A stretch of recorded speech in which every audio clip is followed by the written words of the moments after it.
Stanley had left me numerous times to be with his childhood love. At our engagement banquet, once again, he intended to abandon me due to a phone call from that girl. I gently pleaded, holding his hand for the first time, asking him to stay until the ceremony concluded. The venue was packed with friends and family awaiting our appearance on stage. Stanley looked dashing in a spotless white suit, standing tall and handsome. However, his face showed no sign of the joy an engagement should bring. Instead, his brows were knitted in concern over another woman. Impatiently, Stanley loosened his tie and said, "My wife, Tina, is ill. I need to check on her.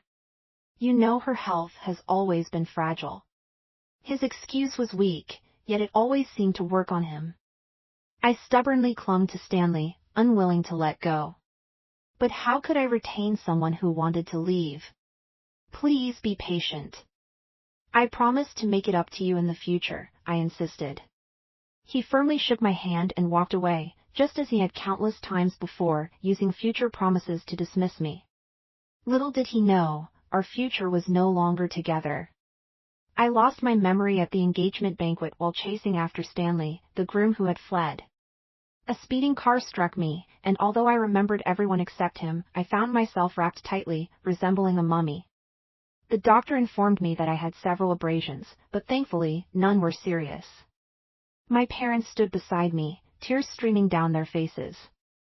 "Stanley is truly irresponsible. How could he abandon the wedding like that? He made us suffer so much," they lamented. Thankfully, nothing severe had happened, otherwise, they wouldn't have let him go. I looked up, staring blankly at the white ceiling, trying to recall who Stanley was. Before I could make sense of it, my parents' close friends, Uncle Smith and Aunt Smith, entered the room. Aunt Smith began crying, blaming herself for not properly raising her son, which led to Stanley running away from the wedding. Uncle Smith held my hand, saying, "Don't worry, I'll talk to Stanley and help you vent your frustration."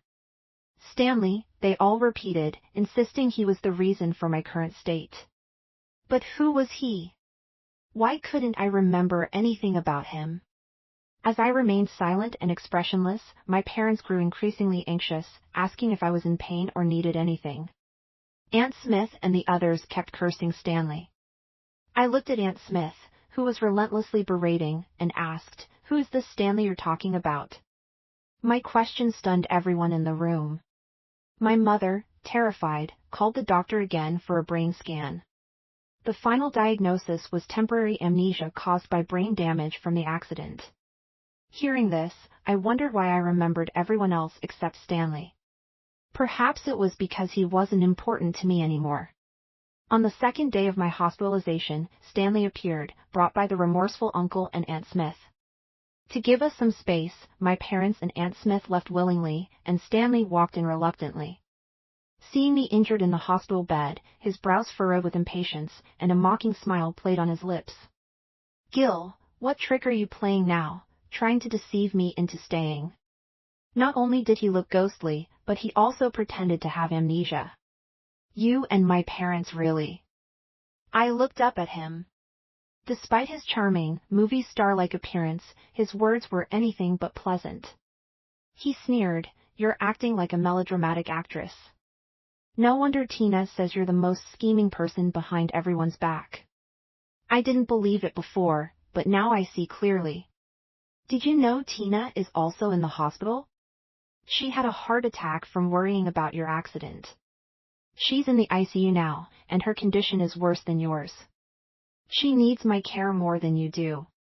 It was clear that Tina was more important to Stanley than I was. That's perfect, I thought. If he didn't care about me, how could I forget him? "Then go take care of her," I suggested. But Stanley seemed not to hear me. "What did you say?" he asked.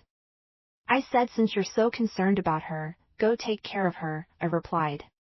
"My parents are here, there's no need for anyone else's help. Even if he wanted to care for me, I wouldn't accept it. Who would let a stranger take care of them willingly?" "You've changed," Stanley sneered. "I'm tired of your constant complaints. It's okay to be angry, but repeating it endlessly is too much." I didn't understand his meaning. How could someone I barely remembered suddenly mean so much? Seeing my silence, Stanley's expression softened. He sat on my bed, trying to hold my hand. The moment our skin touched, I recoiled as if shocked by electricity. His touch was unbearably uncomfortable. "What are you doing? Don't touch me." Stanley's face darkened. "Gil, I've been showing you respect, and now you won't even let me touch your hand? The next step is calling off the wedding?" I stared at Stanley, confused. According to my parents, we never officially got engaged because Stanley left before the ceremony began. We never actually became engaged, so there was no need to break it off. I had completely forgotten him and saw him as a stranger. Stanley's demeanor became even more unpleasant after my comments. He looked deeply into my eyes, trying to detect any signs of deceit, but I genuinely didn't remember him and cared even less. "What can you possibly see?"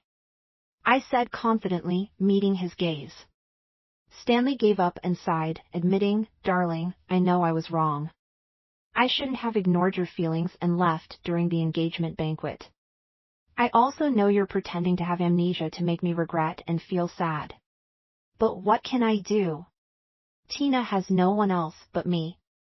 Her health is poor, and if she falls ill, who will take care of her? Do you want me to ignore someone's life for our engagement? If something serious happens involving a life between us, can we still be happy in the future?" Listening to Stanley's resolute words, I found them laughable. Although I didn't remember him or what happened between us, I despised him deeply. He seemed to manipulate situations to his advantage. What's this about fearing the engagement ceremony might endanger someone's life? Is he a doctor? If he leaves, will Tina's illness disappear? Can't he call for emergency help? Is he more effective than an ambulance? Stanley didn't notice my change in emotions and thought he had convinced me. He continued, "Darling, I know you're not selfish. You'll forgive me this time. Once you recover, we'll have another, even grander engagement ceremony." His words made me feel sick. Another engagement ceremony? How sure was he that I would agree? I shook my head. No, not happening. I don't want to continue entangling myself with a man whose mind is so clouded. Stanley froze. "What did you say?" I stared at him, each word deliberate. "No. I don't know you, and I don't want to continue our engagement." Stanley's face darkened further as he stood up, disappointed. "Gil, I always thought you were an open-minded girl, which is why I chose to be with you wholeheartedly. But I didn't expect you to be so jealous and bitter. What's your grudge against Tina? She's been sick since childhood, and I need to care for her. You knew this from the start of our relationship, didn't you?" Damn, he had this attitude from the beginning? Why did I tolerate it? If my hand wasn't hurting, I might have slapped my past foolish self. Stanley continued, "Whether you're pretending to have amnesia or using the accident as a ploy, I can't ignore Tina no matter what. I'm leaving now. Tina could have an emergency at any moment. Think things through and stop being stubborn. I'll come back to find you." With that, Stanley turned and left. I heard Stanley's parents and him engage in another heated argument at the door. Aunt Smith and the others wanted Stanley to care for me, but he insisted on looking after Tina. I pulled the blanket over myself and hid inside. I couldn't stand the bothersome noises outside, especially since my leg was aching. All I wanted was to visit Aunt Smith and the others, letting Stanley look after Tina if he chose to. I didn't require his assistance. The mere idea of a stranger taking care of me made me uneasy. One day, I dozed off, and when I awoke, my mother was watching me with concern. Seeing my lethargic state, she sighed and said, "I'm not sure what's happened to Stanley this time. He's become like this." Just then, Aunt Smith had been urging him to stay and care for you, but he declined, insisting on visiting that illegitimate child from the Jones family. Remember that year when you had a high fever and were unconscious for 3 days and nights? Both your father and I were abroad on business, yet Stanley never left your side, tending to you diligently? I gazed at the chandelier and remarked casually, "Oh, that happened too?" My mother nodded, acknowledging how Stanley had been so good to me. "After learning about that, I hired a top-notch nurse to look after you, but Stanley remained steadfast, wanting to take care of you himself. Eventually, when you recovered, he fell ill. Isn't he just so foolish? Our family is wealthy and influential. When we're ill, a single phone call summons a team of private doctors and elite nurses to provide the best care. Why did he make himself suffer like this?" Seeing me nod, my mother exclaimed in surprise, "Gil, have you really forgotten about Stanley? You don't remember anything?" I looked at her with worry, and she thought I was pretending. In truth, I remembered everyone except Stanley. This amnesia was indeed peculiar. I faced my mother and said earnestly, "Seriously, Mom, I don't remember Stanley at all. He's a complete stranger to me. I just met him earlier, and I find him not only arrogant but also unintelligent. Please don't bring him up around me anymore." Upon hearing this, my mother sighed and agreed, "All right, if you don't want to talk about him, I won't mention it. But Gil, you need to take care of yourself and recover soon." I responded, "Of course, I need to get better. I can't force myself to care for someone who's unrelated to me. It would be unfair." My injury looked severe but wasn't truly dangerous. After 4 days in the hospital, the doctor discharged me. On that day, I unexpectedly encountered Stanley and Tina there. I hadn't anticipated seeing them at the same hospital. Tina wore a patient gown and was being gently supported by Stanley, who seemed very attentive, almost dependent on him. It was odd, no matter how I viewed it. When they noticed me, both showed a brief moment of awkwardness. Unlike Stanley, I recognized Tina as the illegitimate daughter of the Jones family. After her biological mother died, she was brought into the Jones family at 3 years old. However, with so many daughters, she wasn't valued much. In my memory, she was quiet and left little impression. Reflecting on this, I realized I wasn't truly familiar with them, so there was no need for greetings. I began to walk past them, but as I took a few steps, a surprised voice called out from behind me, "Gil, how dare you ignore me?" I turned around, puzzled. "Are we close? Why should I acknowledge you?" Stanley was left speechless, frustrated by my response. He clenched his teeth and glared fiercely at me, making me seem like the unfeeling woman in the scenario. Stanley opened his mouth to speak, but suddenly Tina started coughing violently. Stanley immediately became anxious and rushed to her side, showing an indescribable tenderness. Observing their harmonious interaction, I realized they no longer had time for me. I lifted my foot to leave, but a voice stopped me. It was Tina. "Gil, I'm sorry," Tina said, clutching her chest. "I know it's because of my weak condition that you and Stanley haven't gotten engaged.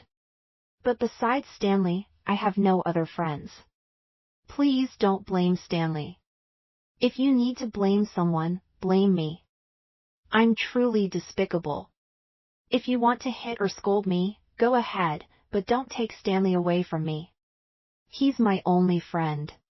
If he ignores me, I don't know how I'll survive." As Tina grew up, her life in the Jones family became increasingly difficult, which explained why she clung to Stanley, the Smith family heir. I opened my mouth to reassure her, "I won't take Stanley away from you, and I wish them a lifetime of happiness together," but before I could finish, Stanley intervened. "Tina, no one can take me away from you," he said, then looked at me with a warning, "Not even you, Gil." Hearing this, Tina's expression brightened, showing a hint of triumph as she glanced at me. But what was there to celebrate or provoke? I barely remembered Stanley or what he did. Meeting Tina's gaze directly, I paused for a moment. Since we're friends, it's natural to support each other. Don't worry, I won't interfere with you and Stanley. You need to rest, so let him take care of you. Tina's face lit up with joy as she looked at Stanley happily, but Stanley himself didn't seem as pleased. He bit his lip, frustration evident in his expression as he stared at me, seemingly angry at my generosity. Wasn't his wish for me to stop caring anymore? As Stanley's demeanor worsened, Tina said with a touch of grievance, "Gil, I knew you were still blaming me and saying hurtful things. Please, can you forgive me?" Her words made Stanley realize something. He looked at me as if he saw through me and said, "Gil, you've gone too far. No matter how jealous or resentful you are, there's a limit. Don't you realize that Tina is a patient and can't handle more stress? Please leave us alone." After saying that, Stanley supported Tina and walked away. Watching them leave, I couldn't help but find it amusing. It was Stanley who didn't want me to leave just moments before, and now he wanted me to go. But Stanley, I'm not a dog that you can call after running behind you, I thought to myself as I left, determined never to see him again. During my recovery at home, I had a great time. I indulged in endless snacks and watched countless variety shows and movies. When boredom struck, I played some online games. Once my health improved slightly, my parents arranged for me to go abroad for further treatment. I chose an island nation to enjoy the sunshine and beaches. Even after my skin turned a bronze tan, I still felt restless, so I eventually returned home filled with lingering joy. Upon my arrival, my parents had prepared a special welcoming feast. Aunt and Uncle Smith were also there, apologizing and expressing their regrets. I understood their intentions. Over the years, our family had supported many of the Smith family's projects. They feared I might become angry with Stanley, which could strain the financial ties between our families. However, I don't mix personal issues with business, and I don't even remember who Stanley is. How could I be upset with someone I don't recall? Raising my glass, I assured Uncle Smith there won't be any problems with the cooperation between our families. Uncle Smith looked relieved. What about Stanley? You haven't contacted him during this time? I explained, I can tell he regrets it now, but can you give him another chance? He regrets it? Uncle Smith shook his head. No, just a moment ago, I saw Stanley and Tina's social media post where he was making porridge for her.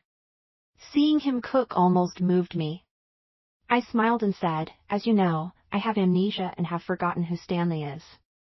You don't need to mention him to me anymore. After speaking, Uncle Smith's face turned pale and defeated.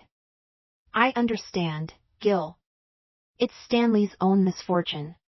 He doesn't deserve you.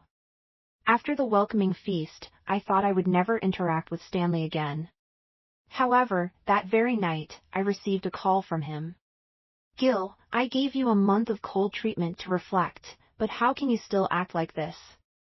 What did you mean by what you said to my parents today? Are you just angry because I didn't attend your welcoming feast? I replied, right. Tina had a stomach ache and suddenly craved the millet porridge I made for her, so I couldn't make it. Her heart condition is delicate, and she needs proper care, Stanley continued. Can't you stop being so petty? Call my parents right now and explain yourself. If you're really planning to cut me off, don't blame me for never speaking to you again. Never speaking to me again, huh? Who cares? I thought. Well then, never speak to me again. Gil! I ended the call, blocking Stanley's furious voice. Who has the patience to listen to his nonsense? He's not important to me. He deliberately ignored me for a month to make me reflect on myself. Why is he so confident? Without hesitation, I blocked him entirely. I don't want this jerk contaminating my contact list. Upon my return, I didn't immediately dive back into working at my family's business. My parents were understandably frightened by my recent accident and insisted that I stay home to continue my recovery for a while. Feeling restless and bored at home, I decided to reach out to my best friend. Before long, Lucy showed up in her flashy Lamborghini. Well, Gil, it looks like you've really forgotten about Stanley by contacting me, Lucy remarked. I was in a relationship? I responded. Lucy laughed. You've truly forgotten him, haven't you? From what Lucy explained, I discovered the reality. Ever since I started dating Stanley, he believed that my old friends lacked ambition and prohibited me from seeing them. Consequently, I hadn't been in touch with them for 3 years. This revelation left me stunned. Had I somehow been enchanted? Despite Lucy and her friends coming from wealthy families, they were actively involved in their own businesses. Where was the supposed lack of ambition? Noticing my confusion, Lucy defended me, saying it was better that I had moved on. She had always thought that Stanley and I wouldn't last. Stanley's illegitimate daughter from the Jones family knew she couldn't progress on her own, so she clung to him. Unfortunately, Stanley fell for her and lacked clear boundaries. Since they were so inseparable, Lucy advised me to let them remain together. I nodded in agreement. You're right. I've already allowed them to be together. Lucy tapped the passenger seat. Hop in. I'm taking you to our class reunion. I wasn't particularly enthusiastic. A class reunion? What's so exciting about that? Lucy blinked and laughed. Of course it's fun. I heard Tyler, the campus heartthrob, will be there. He's back from abroad. Tyler? Weren't you supposed to settle overseas? I asked. Actually, he decided to return, Lucy added. And since I didn't respond, he's here too. By the way, he's still considered the most handsome guy at our school, alongside Stanley. Have you forgotten about Stanley? I smiled. I haven't forgotten. How could I? He was the standout figure in the library, his presence unforgettable during debate competitions. Tyler was the beloved star among the college girls, not just handsome but also incredibly intelligent and hardworking. He excelled academically, achieved amazing athletic feats, and even had a talent for the arts, playing the piano beautifully. In my eyes, he was like an unreachable flower on a high peak, admired from afar. After graduation, he went abroad for further studies, leaving many female alumni heartbroken. I never imagined I'd see him again after all these years. Hearing he's here makes me excited to see how much he's grown. Let's go! The class reunion was far larger than I had anticipated, with almost all the alumni present. Many classmates had achieved significant success, and someone had even booked a 5-star hotel for the event. Lucy grabbed my hand and hurried inside. Come on, they're going to have Tyler perform on the piano later. She pulled me along but suddenly stopped. I looked up, puzzled. What's wrong? Lucy forced a laugh. Oh, nothing. I just didn't expect Stanley to be here, and he brought Tina with him. Sure enough, I saw Stanley and Tina looking up at him from near the stage. Lucy explained, it turns out that today, besides inviting Tyler to play the piano, they also asked Stanley to perform a solo dance. This reunion is quite interesting, bringing together the two former heartthrobs. As the music began, Stanley danced gracefully, captivating everyone on stage. After his performance, the crowd erupted in applause. Lucy commented, these people really know how to celebrate. They specifically invited Stanley to open with a dance, which has really energized the atmosphere. Stanley's performance wasn't bad, I admitted. He just has questionable taste. After his solo dance, Lucy and I searched for Tyler but couldn't locate him. We decided to find a table to sit down and have dinner. However, before we could, we bumped into Stanley and Tina, who were following closely behind him.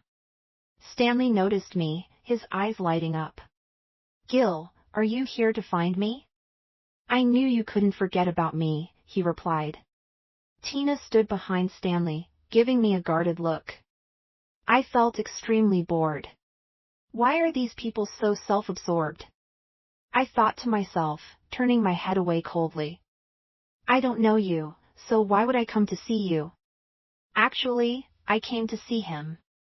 I pointed towards Tyler on stage, his slender fingers dancing over the piano keys as beautiful music filled the room. After 5 years, I saw Tyler again. He was as wonderful, elegant, and noble as I had imagined. Gil, why are you still being stubborn with me? You don't even know Tyler well enough to use him as an excuse to confront me, Stanley said, biting his lip and looking at me with resentment. I'm not being stubborn, I replied. Stanley, we really don't know each other, and I hope you won't bother me anymore. Lucy interjected, exactly. Stop clinging to my best friend. You're not even acquainted with her. Stanley's expression darkened. Gil, are you really going to embarrass me like this? I was wrong about the engagement banquet, and I've already apologized. Why do you keep holding on to it? Tina stepped forward, taking Stanley's hand and standing protectively in front of him. If you want to blame someone, blame me. It was my mistake for getting in your way and making you the villain. You can punish me however you want, but please stop harassing Stanley. I couldn't take it anymore. I've already told you I haven't been bothering him because I don't even know him. You two can do whatever you want, just don't come near me and cause trouble. My words clearly upset Stanley. Fine, great. Gil, you're really something. If you don't know me, then you don't know me. I don't know you either. It's better if you never seek me out again, so I won't have to look down on you. With that, he grabbed Tina's hand and walked away. Lucy watched them go, clicking her tongue in disbelief. Stanley probably thought you were just having a disagreement, Gil. Maybe he never believed you truly forgot about him. I glanced at Tyler, who was shining in the crowd, and shrugged. Who cares? Who would want to deal with him? Let him think whatever he wants. He has nothing to do with me anymore. The class reunion felt like a mere formality. After Tyler finished his performance, the event lost its appeal for me. As an elite, Tyler was surrounded by many people. Lucy nudged me and asked if I wanted to go over and say hello. I shook my head. We're not even close. How could I casually approach Tyler, the almost godlike figure? I'm just an outsider admiring him from afar. Speaking to him or trying to connect was something I never dared to imagine. Lucy understood and went off to mingle with familiar classmates. I sat quietly in a corner, sipping my wine. Nearby, Stanley sat with Tina, seemingly intent on putting on a show for me. His cheerful laughter reached my ears once more, and I felt the urge to leave. Maybe I shouldn't have come today. It was too dull. As I was about to get up, a pleasant voice spoke from above. May I sit here? The voice sounded somewhat familiar. I looked up to see Tyler smiling down at me, his usually cold demeanor softened in that moment. I was at a loss for words. I hadn't expected Tyler to approach me and start a conversation. Gil, why didn't you come over to say hello earlier? Did you forget about me? He asked. I quickly shook my head. Who could forget the name of someone as remarkable as Tyler? I just didn't realize you knew my name. Tyler smiled gracefully. Of course I know you, Gil. We were both in the economics department and often saw each other at the library. I remembered seeing Tyler frequently at the library back then. Yes, I did see you often. You always sat not too far from me, but you seemed so distant. I never dared to say hello. I noticed you enjoyed reading novels, especially detective stories like those by Edgar Allan Poe. Have you become a Sherlock Holmes now? Tyler teased, bringing back memories of my teenage years. It was true that I loved reading various detective novels and analyzing the complexities of the cases. I thought it was just a hobby, but it turned out he had noticed me without me realizing. I felt our distance close significantly. He was no longer the untouchable figure but a handsome prince sitting beside me in the library. Although I didn't particularly enjoy going to the library, Tyler's persistence motivated me. Seeing how dedicated he was made me want to make the most of my own time and strive for excellence as well. Shared memories brought us closer. I really liked you back then, I admitted. You were so serious and diligent. Tyler looked at me thoughtfully. I really liked you too, Gil. I couldn't help but smile, realizing that I should be expressing these feelings to him. Tyler was the most serious and hardworking individual in the entire library. Without seeing him regularly, I doubt I could have maintained my own discipline. I thought to myself, you're so remarkable, yet you continue to push yourself. When I voiced my thoughts, Tyler became overjoyed. Gil, so that's how you feel? I thought the same thing. I saw you coming in every day and couldn't afford to slack off either. Who would have thought we were motivating each other? In that moment, we exchanged a knowing laugh, realizing that we had been inspiring one another all along. It felt like a strange twist of fate. Suddenly, Tyler exclaimed, and I turned to see Stanley standing behind him with a stern expression, holding an empty wine glass. Stanley had deliberately spilled red wine on Tyler, and I was furious. Stanley, what are you doing? Stanley's eyes flashed red. Gil, I was wrong. Please come back with me. I won't leave you for anyone else. I looked at Stanley coldly. You should be apologizing to Tyler, not me. How could you spill wine on someone else? Stanley gritted his teeth and refused to apologize. Tyler, do you know that Gil is my fiancé? What do you mean by getting close to him like this? Have you no shame? Tyler responded gracefully, standing up and casually patting the wine stain on his clothes. Fiancé means we're not married yet, so I have the right to pursue Gil. Stanley exploded with anger, reaching out to slap Tyler's face. I quickly grabbed his hand, looking at him with disgust. Stanley, have you lost your mind? I don't know you. I'm not your fiancé, and we've never been engaged. Please stop bothering me. I have no feelings for you, and you've made a terrible impression on me. Stanley seemed to realize the truth, his body trembling as if he understood that my amnesia was genuine and that he was about to lose me forever. Unable to handle the blow, Stanley hurriedly left the scene. Tina, who had been following him, tried to support him, but he pushed her away. Undeterred, she continued to follow.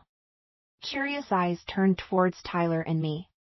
Not wanting to be treated like a spectacle, I took the initiative and asked Tyler, would you like me to take you back to the hotel? Tyler smiled warmly. I'd be delighted. I dropped him off at his hotel entrance. He stayed in the car but looked at me seriously. Gil, what I said earlier was sincere. I was taken aback. What do you mean? Tyler's gaze softened, then he looked at me firmly. I want to pursue you, Gil. I like you. Coming back today made me realize that the youthful excitement is still there. I hope you'll allow me to pursue you. As I looked into his eyes, I saw a reflection of myself. It felt like he saw only me. Maybe I could give this a chance. Almost instinctively, I nodded. His eyes sparkled like morning stars as he leaned in and gently kissed my cheek. At that moment, our skin touched, and my heart skipped a beat. Gil, forgive me. I'm just so happy. Keep your phone nearby, because I'm going to pursue you from now on. Tyler is truly a man of action. In the days that followed, he organized countless activities for us, morning breakfasts, lunch dates, goodnight moments in the evenings. Every small romantic gesture between a couple unfolded between us, experiences I had never had before. For the first time, I felt the true joy of being cherished and loved wholeheartedly. Falling in love with Tyler wasn't difficult. He was someone who deserved to be loved, and as the lucky one he had chosen, I couldn't resist his affectionate embrace. Soon enough, I introduced him to my parents. They adored Tyler immediately, smiles spreading across their faces as they welcomed him warmly. Tyler, this beef is delicious, try it, they offered, alongside prawns and red wine from his uncle's collection. Tyler accepted all the food graciously, his smile never fading. After the meal, I took Tyler for a walk outside the villa, holding his hand. Were you overwhelmed by my parents' enthusiasm earlier? Tyler shook his head. Not at all. I loved it, Gil. It feels like home. I think our parents will get along well. Maybe it's time to arrange a meeting between them? I was about to respond when Tyler seemed a bit hesitant. I loved seeing him flustered, so I couldn't help but give him a kiss. The atmosphere was beautiful and intoxicating, but trouble always seemed to find a way. A shocked voice called out from the opposite side, "Are you two really together? Do you have no shame, Tyler?" I turned to face Stanley's resentful gaze, my brows furrowed. "What are you shouting about? Who are you, and how dare you come here and insult my boyfriend?" Stanley stumbled for a moment before erupting, "I'm your fiancé, Stanley. How can you forget about me? How can you let any man come between us?" I scoffed.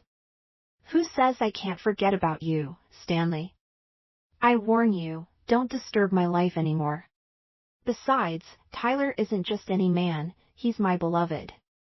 I held Tyler's hand tightly, as if holding the world.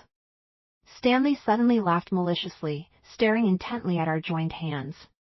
"Very well, Gil, you're certainly something else. I hope you never remember me and have no regrets." I smiled calmly. "Of course I won't have any regrets. Tyler and I are getting engaged next month. If you don't mind, you're welcome to attend." Stanley's face paled instantly, and he spoke with determination, "Congratulations in advance to both of you, but I might not be able to attend because I'm also getting engaged to Tina." "Oh, well, congratulations to you too," I replied. Stanley seemed stung by my words, stumbled for a moment, and then walked away. I wasn't lying. I truly wanted to build a family with Tyler. On a beautiful sunny day, we made our engagement official. Tyler's parents returned from overseas as he had mentioned, and both sets of parents got along splendidly, just as he had predicted. During the engagement ceremony, Tyler approached me in a pristine white suit. We exchanged our vows, and he held my hand tightly, never wanting to let go. During the ceremony, I noticed Stanley's parents watching curiously. I asked Lucy beside me, "Didn't Stanley say he was getting engaged today too? Why aren't his parents here?" Lucy scoffed. "Stanley is out of his mind. I don't know what he sees in that woman. What can she do besides pretending to be sick all the time? She's just a discarded child from the Jones family.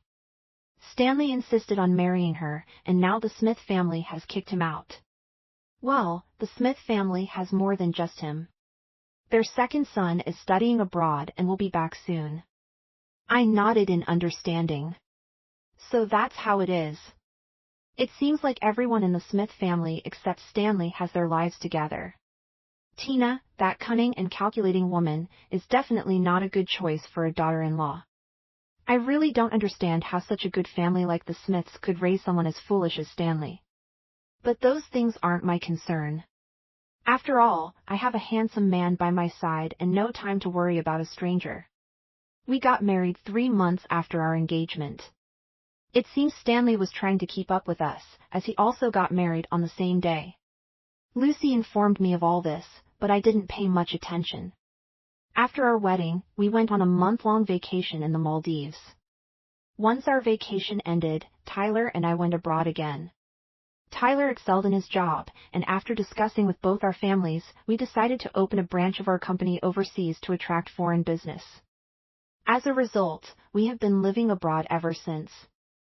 3 years later, upon returning to our home country, we held our adorable little girl in our arms. Lucy rushed over immediately. "Let me see my niece." "She's so adorable," Lucy exclaimed, giving her a big golden ingot as a gift, tacky but heartfelt. When Tyler took our child to play, Lucy leaned in close and whispered mysteriously, "You know what? Stanley and Tina got divorced." I was surprised and asked, "Did Tina agree to divorce him?" Lucy chuckled. "That woman is incredibly materialistic. She always thought the Smith family kicking Stanley out was just a joke and that once they cooled down, they would let him back in. But they were serious. Stanley lost all his rights in the company, his shares were cancelled, and he couldn't even access a single penny. He had to work to cover his living expenses. Tina only held on for a year before she couldn't take it anymore and initiated the divorce. During the divorce, Stanley almost went crazy, saying he lost Gil to Tina. How could she not want him? But Tina said that if it weren't for her being the Smith family's eldest son's wife, she wouldn't even bother with him. He's nothing, she said. I laughed. That's her true nature. Lucy nodded. Yes, that woman has always been so materialistic. It's just that Stanley is too foolish to see through it. Mrs. Jones is such a ruthless woman, yet she couldn't even manage to get rid of her. Stanley is just too naive. What happened to Stanley after the divorce? I asked curiously. Lucy shook her head. Stanley's heart was truly broken. On the day they finalized the divorce papers, he drove his car and crashed into Tina. I gasped. Did she die? No, fortunately she didn't, but she was left disabled, both legs paralyzed. That is tragic, I said. She wanted to climb the social ladder but failed and ended up like this. And what about Stanley? Lucy clicked her tongue. He intentionally harmed her and was driving under the influence. He's definitely done for. Charged with intentional injury and DUI, sentenced to 10 years in prison. The Smith family was so angry they said they would disown him. It's truly disgraceful. He was such a shining person back then, one of our college heartthrobs. How did he end up like this? I can't understand. After all, I don't know him well. He's just a stranger. Maybe it was his own choice. At night, after soothing our sweet daughter to sleep, I turned over and nestled myself in Tyler's embrace. Tyler seemed a bit uncomfortable. Doesn't our daughter need you right now? I laughed. I absolutely adore your shy demeanor.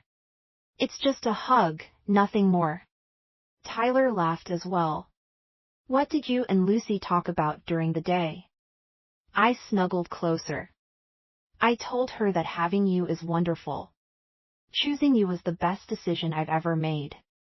Yes, Tyler replied softly. I can't imagine how much misfortune I would have encountered in this lifetime if I had chosen someone else. Fortunately, I chose you. Tyler hugged me back and whispered, "Wife, I feel the same way."